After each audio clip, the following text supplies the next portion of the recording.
عورتوں کو یہ حکم دیا گیا کہ وہ اپنی زینت کا اظہار نہ کرے. زینت کا اظہار کس کو کہتے ہیں؟ یہ تو آج بولنا ہی مشکل ہو گیا ہے. اللہ کے نبی صلی اللہ تعالی علیہ وسلم نے ارشاد فرمایا اپنے صحابہ سے کہ ایک وقت ایسا آئے گا تم دیکھو گے عورتیں کپڑا پہن کر کے بھی ننگی ہوا کریں گی. حضور پاک صلی اللہ علیہ وسلم نے فرمایا ان پر اللہ کی لعنت اور سارے فرشتوں کی لعنت. میرے آقا فرماتے ہیں وہ کون سی عورتیں ہیں؟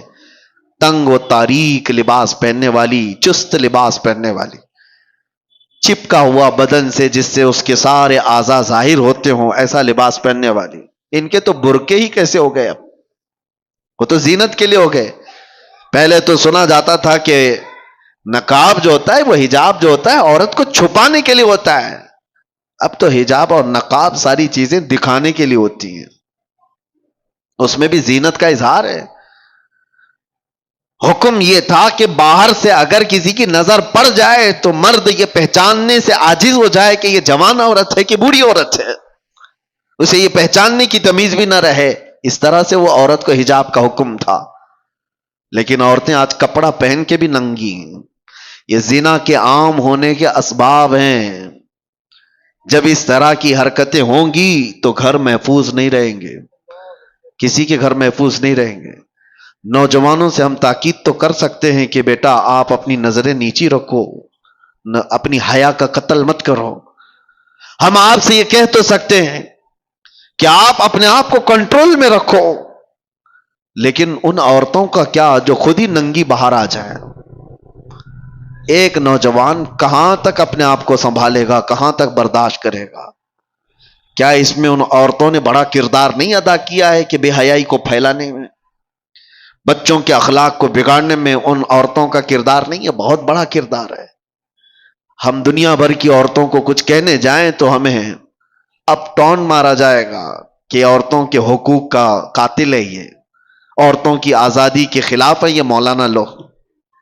دیکھو پورے جھنڈ کے جھنڈ حملہ کرنے لگ جاتی ہیں عورتیں. کوئی ایک بھی اگر ان کے لباس پر بات کرے تو ان کو ایسا لگتا ہے کہ سب کے سب حملہ آور ہو جائیں گی. عورتوں پر ہی بولتے ہو، مردوں کو نہیں بولتے. اسلام وہ ہے جو پہلے مردوں کی آنکھوں پہ پابندی لگایا ہے. لیکن اس کا مطلب یہ نہیں ہے کہ سارے مرد اپنی آنکھیں نیچے رکھ کر کے ہی جائیں گے اور آپ اپنا جسم کھلا رکھ کر کے ہی کہو. تو ان عورتوں سے میں کہتا ہوں جن کو ہمارے جملے برے لگتے ہیں، میاں قانون بھی ہے، پولیس بھی ہے، ڈپارٹمنٹ بھی ہے، سب کچھ تو ہے گورنمنٹ کے اندر، حکومت کے اندر. تو پھر اپنا سونا چاندی تجوری میں کیوں رکھتے ہو؟ چوکھٹ پہ رکھا کرو. پولیس تو ہے نا، حفاظت کے لیے گورنمنٹ تو موجود ہے.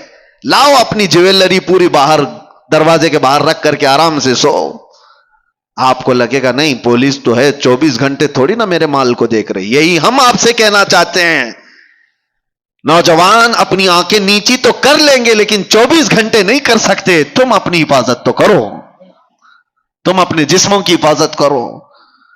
اور جس طرح سے یہ عورتوں کو برا لگتا ہے، میں ان سے یہی کہتا ہوں تمہارے جسموں کو ہم حفاظت کے لیے کہہ رہے ہیں، یہ نہیں کہ کوئی یہ پابندی ہے، یہ کوئی قید ہے. کس نے کہا کہ تم کو قید کرنا ہے؟ اگر عورتوں کو قید میں رکھنا ہوتا تو ہماری آدھی شریعت ام المومنین عائشہ صدیقہ سے نہیں چل رہی ہوتی. سیدتنا عائشہ صدیقہ رضی اللہ تعالیٰ عنہا کے بیان کردہ حدیثوں سے آدھی شریعت ہے ہماری. آپ کو کیا لگتا ہے عورتوں کو قید کیا گیا ہے؟ عورتوں کو قید نہیں، عورتوں کو ان کے مقام پر رکھا جا رہا ہے جس کی وہ حقدار ہیں. کبھی آپ یہ سوال کرتے ہیں کہ خانہ کعبہ پر غلاف کیوں چڑھایا جاتا ہے؟ اس لیے کہ وہ مقدس ہے. قرآن پہ غلاف کیوں رکھا جاتا ہے؟ فرق کرنا ہے کہ وہ مقدس ہے. یہ تمام چیزیں کیوں رکھی جاتی ہیں؟ کہ ان کا تقدس برقرار رکھے. عورتوں کو اسی لیے پورے لباس کی بات ہم کرتے ہیں کہ ان کا تقدس برقرار رہے. ننگی رہے تو ہر ایرا غیرہ نتھو کھیرا دیکھتا تو رہے گا ہی. لوگوں کی شہوت پر کسی کا کنٹرول تھوڑی نہ ہے. کتنوں کی آنکھوں کو ہم بچائیں گے؟ یہ بے حیائی کا جو دور دورہ ہے اس میں یہ سارے اسباب ہیں. برا رزق جب جسم میں جاتا ہے تب اس کا زنا کی طرف میلان زیادہ ہوتا ہے. حرام رزق جسم میں آتا ہے تو بے حیائی کی طرف بڑھتا ہے. اور دوسرا کارن عورتیں اور مرد جب اپنے لباس کے ساتھ ناانصافی کرتے ہیں تو پھر یہ بے حیائیوں کا دور دورہ ہے. شیطان یہ چاہتا ہی ہے کہ تمہارا لباس نکال دیا جائے، تمہیں ننگا کر دیا جائے. وہ یورپ ہے جس نے جانور اور مردوں کے، انسانوں کے فرق کو مٹا دیا ہے. میں اکثر ایک جملہ جو کہتا ہوں، ننگا رہنا اگر فیشن ہے تو بھینس زیادہ فیشنیبل ہے، جانور زیادہ فیشنیبل ہے، وہ تو کچھ بھی نہیں پہنتے. ننگا رہنا کوئی فیشن ہے؟